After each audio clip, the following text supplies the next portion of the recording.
హిందీలో all time block buster status అందుకున్న చావా 500 కోట్లు కొల్లగొట్టి కూడా తగ్గేదేలే అన్నట్లు దూసుకుపోతుంది. ఇక గత శుక్రవారం తెలుగు వర్షన్ రిలీజ్ చేశారు. లాంగ్వేజ్ మారింది కానీ రిజల్ట్ మాత్రం సేమ్. 3 కోట్లకు పైగా కలెక్షన్స్తో మొదటి రోజు అదరగొట్టిన చావా సెకండ్ డే కూడా అదే రేంజ్లో కలెక్షన్స్ కల చేసుకుంది. ఆదివారం ఒక పక్క ఛాంపియన్స్ ట్రోఫీ ఫైనల్ ఉండడంతో ఈ సినిమా పర్ఫార్మెన్స్ ఎలా ఉంటుందా అని మేకర్స్ టెన్షన్ పడ్డారు. కానీ ఆదివారం కూడా 2.22 కోట్ల కలెక్షన్ సాధించింది.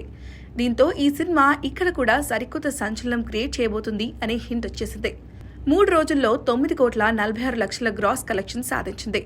టైం తక్కువగా ఉండడంతో పెద్దగా ప్రమోషన్స్ లేకుండానే చావా తెలుగు వర్షన్ని థియేటర్స్లో రిలీజ్ చేశారు మేకర్స్.